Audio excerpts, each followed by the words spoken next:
They never truly saw you, they only saw what you gave them. To the outside world, you looked calm, patient, endlessly kind.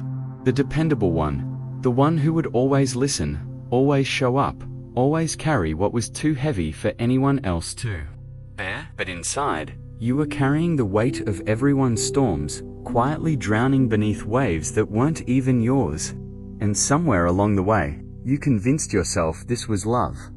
You were the one who could feel the shift in a room before a single word was spoken. You noticed the flicker in someone's eyes before they even admitted they were hurting.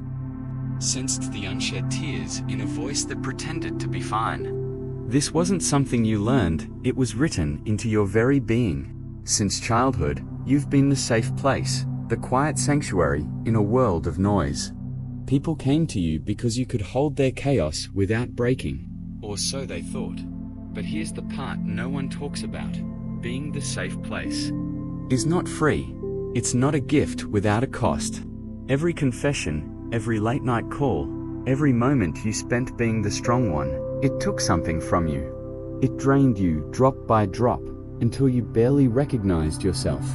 You didn't just listen, you merged with their pain. You carried it in your body as if it were your own. You held their anger in your chest. You wrapped their grief around your heart. You nursed their insecurities as though healing them was your responsibility. And all the while, you told yourself this was compassion. But what is compassion without boundaries? What is love if it devours the one who gives it? The empath's gift is also their curse. The walls between you and them are paper thin, sometimes invisible. And while you were busy tending to everyone else's wounds, no one was tending to yours. In every relationship, whether love, family, or friendship, there's an unspoken dance of give and take. But for you, the dance was all give. People loved your kindness, adored your patience, but they didn't see you, not the real you. Only the version that kept them warm, the one who was always fine, even when you weren't. And here's the thing they never thought to ask what it cost you. They didn't notice when you began to fade. But when you finally stopped, when you stepped back, when you went quiet, it was loud, deafening. To them, your silence was thunder. They felt the cold for the first time without your constant heat, and they panicked. Not because they suddenly saw you, but because they felt what life was like without the endless flow of your energy. They will say you've changed. They will say you've become distant, cold. But you know the truth, you didn't change. You simply stopped making yourself small so others could feel big. You stopped twisting yourself into shapes that fit their needs while breaking your own spine to do it. Your silence is not weakness. It's not revenge. It's revelation. When the one who carried the weight finally puts it down, the entire structure shifts. The hidden architecture of the relationship begins to crack. And those who relied on your light are left to sit in the dark. In that darkness, they meet something they've been avoiding for years themselves. This isn't cruelty. It isn't ego. It's the soul waking up. It's the quiet but undeniable moment when your inner self whispers, "It's time to come home." And once that whisper begins, it only grows louder. It becomes a roar you can no longer ignore. And when you finally answer, when you choose yourself after a lifetime of choosing everyone else, you begin a journey that changes everything. A journey not just of walking away, but of walking toward the only person who has ever been with you through it all. Yourself. You start to feel it long before you act on it. The shift, the slow, almost imperceptible change inside you. It begins as a restlessness you can't quite name. One day, you realize the things you used to tolerate now feel unbearable. The conversations that once drained you now leave you feeling hollow for hours. The smile you put on so easily begins to feel heavy, like a mask that no longer fits.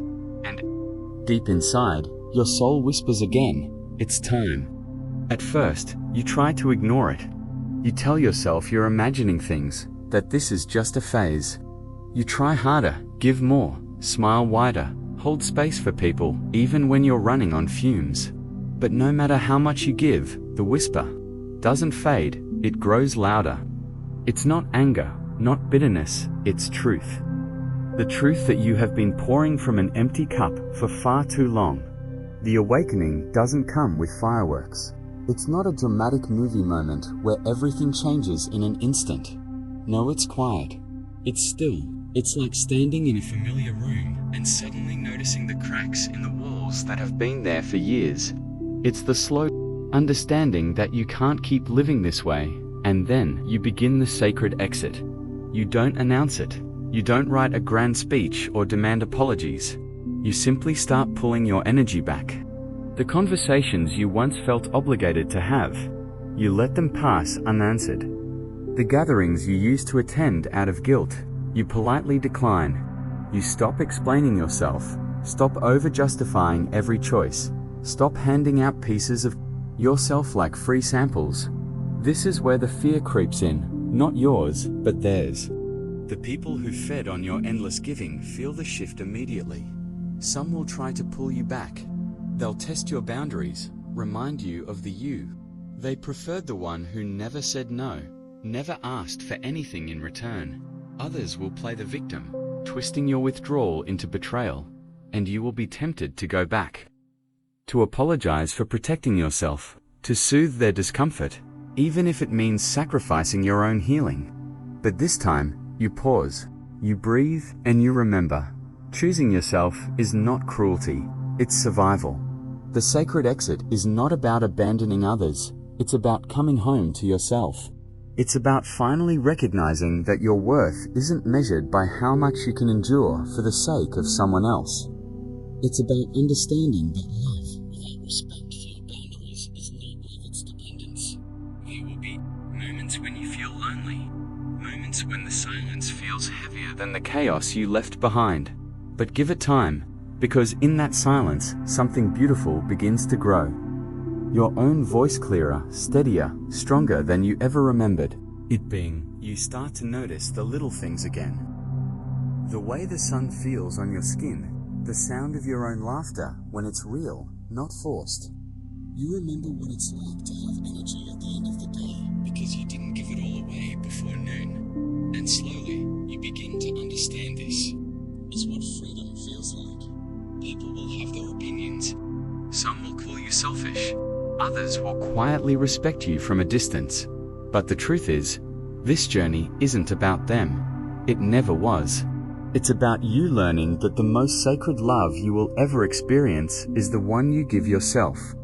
And as you walk this new path, you realize the exit wasn't an ending at all.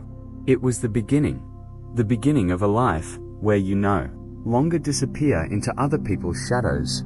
The beginning of a life where you are no longer afraid to take up space. The beginning of you. Freedom feels strange at first, not the kind of freedom you imagine in movies, with open highways and loud music, but a quieter, almost unsettling freedom. After years of bending yourself to fit the needs of others, you're suddenly standing in open space, no demands, no constant pull on your energy, just you. And that's when the real challenge begins, because the moment you remove yourself from the noise, you start to hear everything you've been avoiding. The unspoken fears, the buried grief, the dreams you set aside because they didn't fit the life you were living. It all rushes in at once, and for a moment, it's overwhelming. You wonder if you made a mistake. You wonder if maybe it was easier to stay in the chaos than to face the quiet. But then, something shifts. You start noticing the way your mind no longer feels like it's under siege. You start to feel energy coming back to you in small, surprising ways.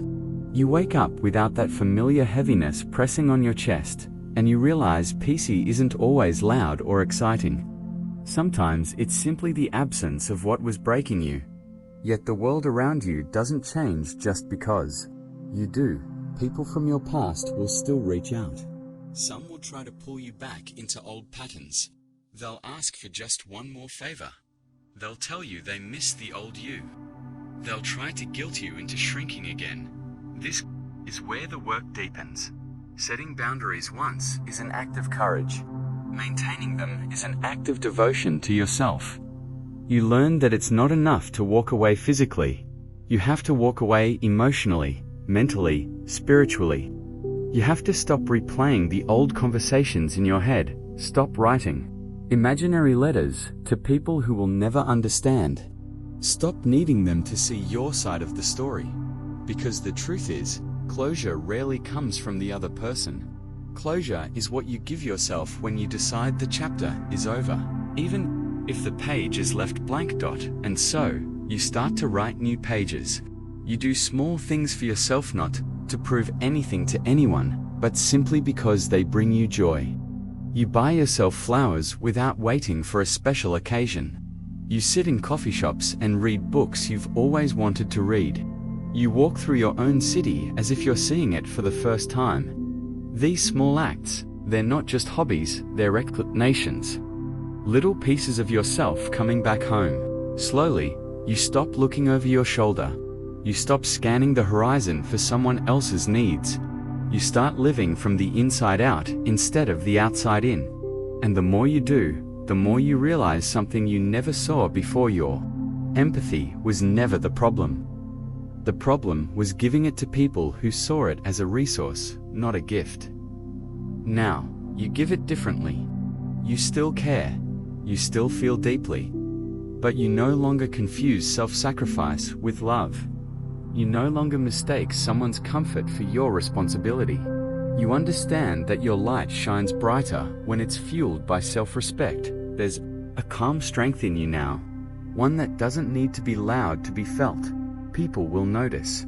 They might not understand it. Some will even fear it because, when you no longer need their validation, you become someone they can't control. And that, perhaps, is the greatest freedom of all. You're no longer living in reaction to the world around you. You're creating your world, one choice at a time, and for the first time, it feels like the life you're living is truly yours. There comes a moment in this journey when you stop just surviving and start truly seeing. Not just seeing the world, but seeing it with new eyes. Colors feel different. The morning air tastes different. Even the silence has a texture to it, now rich, layered, almost alive. It's as if life was always speaking to you, but you were too busy listening to everyone else's noise to hear it. And in that new awareness, something even more surprising happens. You begin to notice patterns in people, in relationships, in yourself. You see how certain personalities are drawn to your light, not to appreciate it, but to stand in its glow without ever building their own. You see how often you mistook neediness for love, how often you said yes out of fear rather than desire. But now, you have a choice. With each interaction, you ask yourself, does this feed my soul, or does it drain it? Does this make me feel expanded, or does it make me shrink? You're no longer afraid of the answers, because you know that saying no is not rejection, it's direction. It's you steering your own life instead of handing over the wheel. Of course, not everyone will welcome this version of you. Some will quietly slip away, unable to connect with the person you're becoming. Others will lash out, accusing you of being selfish or cold. But you've learned that those words often come from people who only loved you when you were convenient. And losing their approval doesn't sting the way it used to. It feels like breathing room. It's in this space that you begin to explore yourself in ways you never did before. You find interests you didn't know you had. Maybe you pick up an old hobby that once brought you joy. Maybe you start creating, writing, moving your body in ways that feel like freedom. And for the first time in a long time, you're not doing it for praise or recognition. You're doing it simply because it feels good to be alive. But the biggest change isn't what you're doing, it's how you're being. There's a steadiness in you now. You don't need to rush into fixing everything. Don't need to manage every emotion in the room. You trust that people can carry their own weight, and if they can't, that's their lesson to learn, not yours. To absorb, this doesn't mean you've lost your heart. In fact, your compassion runs deeper now, because it's no longer tangled up in guilt or obligation. It's cleaner, purer. You can be present with someone's pain without making it your own. You can love without losing yourself in the process. The old you might have thought this was impossible, that to care deeply meant to give endlessly. But you've learned that real love has boundaries. Real kindness doesn't deplete, sustains, and with this understanding, something incredible happens. The relationships you attract start to change. You begin to meet people who respect your limits, who see your no as an act of honesty rather than rejection. You find connections where the giving flows both ways, where the presence feels light instead of heavy. These relationships feel different. They don't demand, they invite. They don't take without giving. And in their presence, you feel something you haven't felt in years, safe. You realize that you were never asking for too much. You were just asking the wrong people. And now, as you stand here in this new chapter, you understand the life you want has always been possible. It just required you to choose yourself first. And from this point forward, you know you will never go back to the person who forgot they deserved that. There's a quiet kind of confidence that grows in you now. Not the loud, boastful kind that needs to be seen, but the kind that simply is. It doesn't demand attention. It doesn't need validation. It just radiates, steady, unshakable, and calm. You notice it in the smallest ways. The way you walk into a room and no longer scan it for approval. The way you speak without rehearsing every word in your head first. The way you no longer apologize for taking up space. This is what happens when you rebuild yourself from the inside out. It's not that the old wounds are gone, they're still there. Faint scars that remind you of what you've lived through. But now, they no longer define you. They no longer whisper lies about your worth. Instead, they've become proof. Proof that you've survived, that you've risen, that you've chosen again and again to keep going. And with this newfound strength, you start dreaming again. Not the small, cautious dreams you once settled for, but the kind that stretch you, excite you, even scare you a little. Because now you know you are capable of far more than you once believed. This is also when you begin to see the world differently. You notice beauty in places you never looked before, the kindness of a stranger, the way light falls across the floor in the late afternoon, the laughter that escapes you when you least expect it.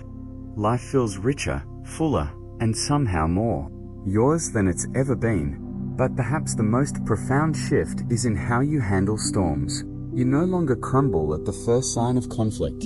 You don't chase after people to make them understand your heart. You know that not everyone will, and that's okay. You've learned that your peace is worth more than winning an argument.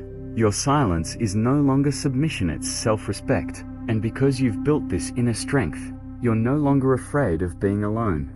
You've discovered that solitude is not emptiness, it's space. Space to think, to breathe, to create, to rest. Space to hear your own voice above the noise of the world. Of course, there are still moments of doubt. There are days when the old patterns knock on your door, tempting you to fall back into familiar roles. But now, you pause. You remember the cost of losing yourself. You remember the weight you carried when you put everyone else ahead of you, and you choose differently. This doesn't make you perfect. It makes you human. A human who has learned that strength is not in never falling, but in rising every time you do. And the more you live from this place, the more you realize something powerful. The life you once thought you needed permission to have was always yours to claim. The doors you waited for others to open were never locked. The walls you thought trapped, you were built in your own mind. Now, you walk through life knowing that your worth isn't up for negotiation, that your energy is sacred, that your heart is both soft and strong, and that the two can exist together. You're not the same person you were when this journey began. You're not driven by the same fears, not held by the same chains. You've stepped into a life that feels lighter, freer, truer. And as you stand here, you know this is not the end of the road. It's the beginning of a chapter you get to write entirely on your own terms. And this time, you'll write it in your own voice. There's a moment, somewhere along the way, when you realize you've crossed over. You can't quite name the day it happened. There was no grand ceremony, no sudden lightning strike of clarity. But one morning, you wake up, and the air feels different. The weight you once carried isn't there. The ache that used to live in your chest has softened. You catch yourself smiling for no reason at all, and that's when you know you're free in a way that isn't about distance or escape, but about presence. You're not running anymore. You're not bracing for the next wave. You're standing still, unafraid, rooted in a life you've built for yourself. You start to notice how deeply you've changed. The triggers that once sent you spiraling now pass by like shadows you don't have to chase. The words that used to wound you no longer pierce the same way. You no longer shapeshift to keep the peace. You've learned that peace built on isn't peace at all its quiet suffocation. And now, you breathe differently. This isn't to say life has become perfect. There are still challenges, still moments of uncertainty, but you meet them with a steadiness you never had before. You know your worth now, and that changes everything.